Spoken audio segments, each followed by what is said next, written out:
What's going on, everyone? So, first off, I don't believe LeBron James is leaving at all whatsoever. There's even reports that have came out that LeBron is fully expected to stick around. The Lakers are expected to re-sign LeBron James. Very likely, he's going to sign a 3-year deal, upwards to 164 million. I know a lot of people really want to see LeBron take a discount. The discount is really irrelevant. I mean, LeBron could play for a vet minimum, and the Lakers still wouldn't have much to work with here. Um, the only thing that really affects is obviously the cap and the apron and the tax and stuff like that. But beyond that, it doesn't really. The Lakers are cap strapped regardless. You're basically looking at your taxpayer mid level and vet minimums and various trades or trade, right? Whether it's for a big star, whether it's for several complementary pieces. We'll see how this progresses. We'll see how this shapes up. But let's have a little fun, right?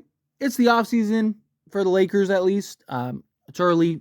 Let's talk. What would it look like if the Lakers were to potentially look to move off of LeBron James, or LeBron James requested a trade, right? Now, there are situations like, the Philadelphia 76ers could just sign LeBron outright. But more likely than not, I think he'd want to go to like a very specific team. Like somebody like, I could see him wanting to go to maybe like the Knicks or something like that. No, he's talked about like not wanting to play with James Dolan, or for James Dolan. I know that there's been word about that, the Warriors or something like that. More likely than not, if he were to leave, then he would end up going to a team in which he feels, one, he could potentially win with, and two, it'd be a team that, would have to trade for him, right? Take a team like the Golden State Warriors, right? Or the New York Knicks even, or whomever, right? Or let's say he wanted to go play in Dallas with Kyrie, which I don't know how him and Luka would work, but get my point, right? You'd have to unload and you have to trade guys in order to make that happen and make it work. But here's the problem with any type of trade, right? So if the Lakers were to potentially trade LeBron James, you obviously would want either a swapping of stars, right? And, say, I don't know, you trade them to the Bulls, right?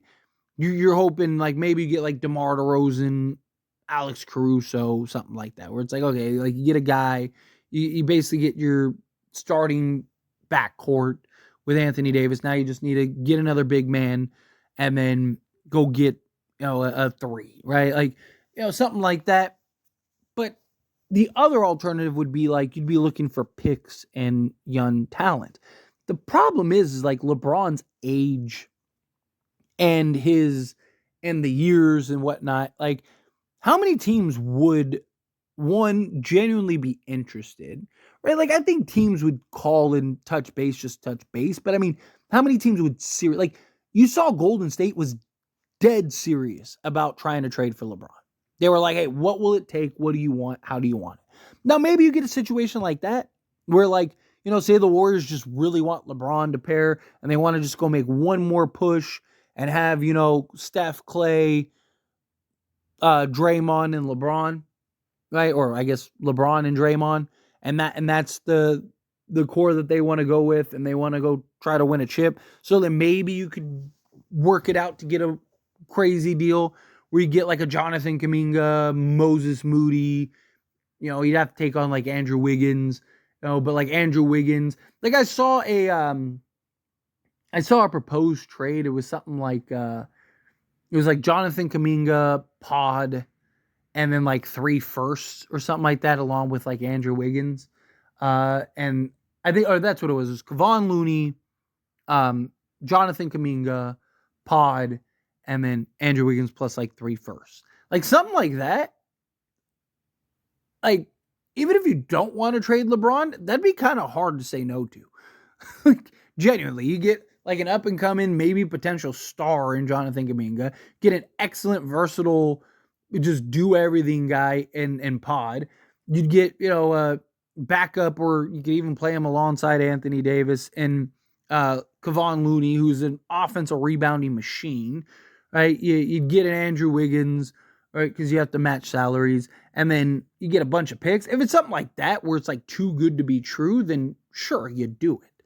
I don't think the Warriors would do that. I want to make that very clear. And two, right, like that would be a lot for a 39-year-old. Well, he'll be 40-year-old, year 22 LeBron James. And that's where the dilemma lies, right? Like, I don't think that you would get any real, like, significant value for LeBron, right? 5 years ago, you were to trade LeBron, it would have, I mean, you would have gotten 21sts, right? You would have gotten every first and every pick swap for the next 30 years from a team. You would have gotten basically their entire starting five and, even their sixth man, right? Like the package just would have been unprecedented for LeBron James because you're talking about one of, if not the greatest players ever, right? So, but now it's like, yes, he's still a top 10 player, where in most cases for a top 10 player, you'd get a ridiculous haul, right? You'd get like very significant haul.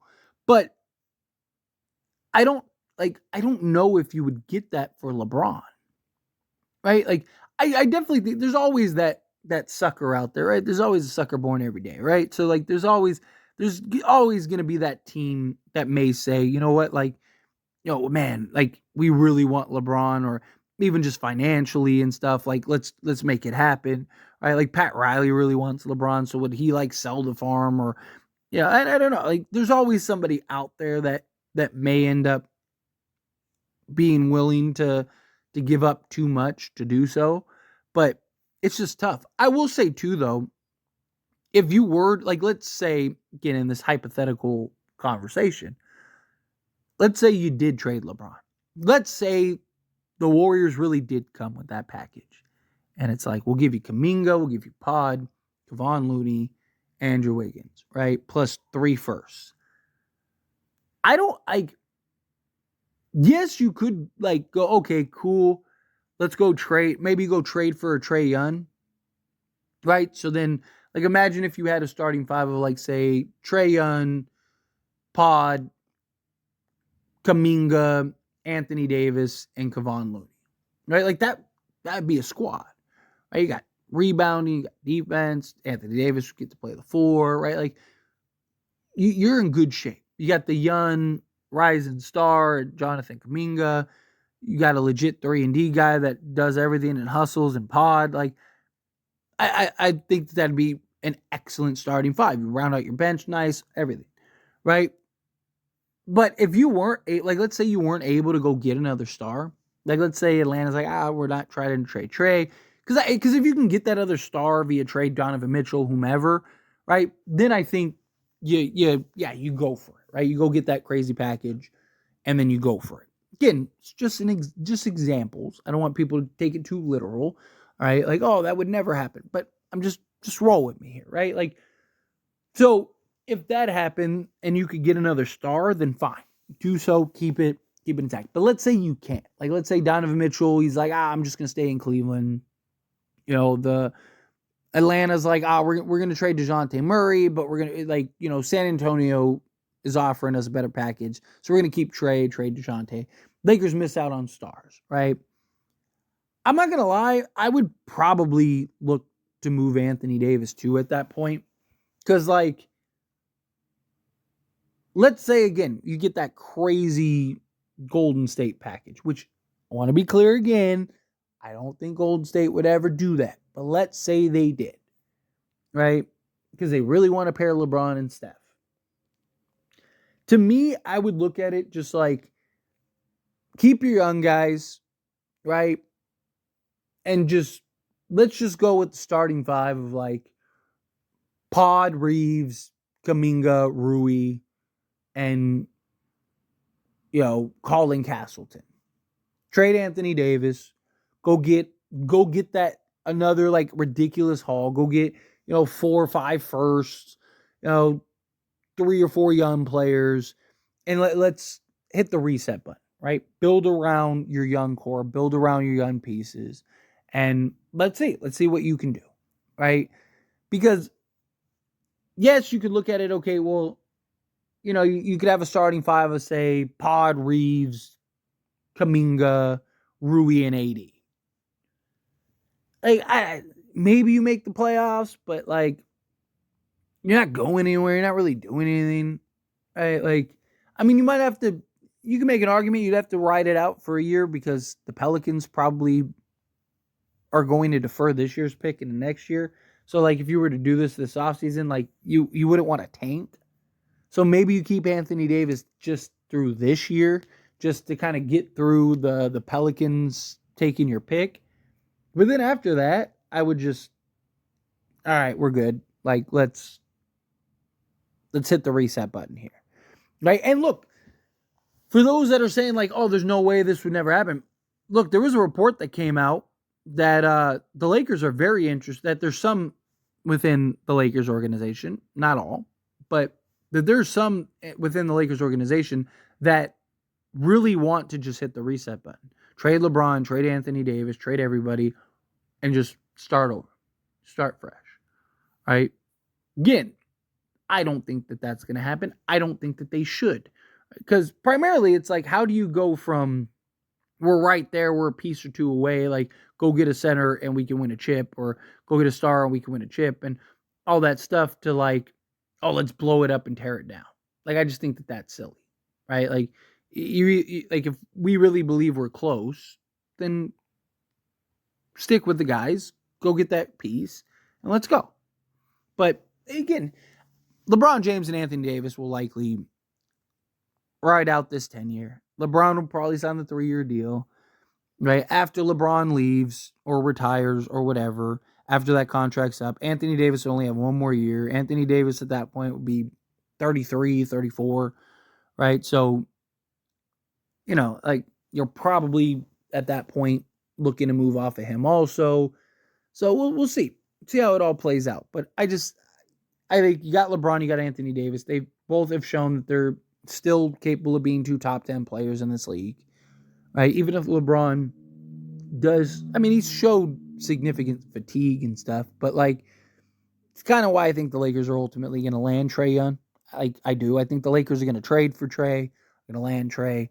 I think I'm about as confident as it gets that LeBron re-signs and sticks around. Anthony Davis, he's got his extension. Like, these are your guys. You're going to stick with the guys, you're going to roll with the guys. Let's go try to win a championship this offseason. But it is a thought, because there is always that possibility. You never know. As confident as I am that it's not going to happen, right? All of a sudden, we get a report, oh, LeBron James wants to be traded, right? Or is thinking about leaving, right? You'd be surprised. Again, you never know what might happen. But anyway, as always, this is a discussion. Pass question on you. Let me know your thoughts and opinions down in the comments below. What do you think? How do you feel? What are your thoughts? If you could trade LeBron, would you trade LeBron? Do you think that that the Lakers may be able to get an actual package for LeBron? Or do you think like, nah, like, what team is trading the farm for LeBron James? Again, how you feel, whatever your thoughts are, I'd love to hear it. So let me know down in the comments below. That being said, if you haven't liked this video, hit that like button. Helps me a lot. If you enjoy these types of videos, and I truly appreciate it. Not subscribe to the channel, hit that subscribe button. Turn on the bell notifications. Appreciate y'all. See you in the next one. Thank you.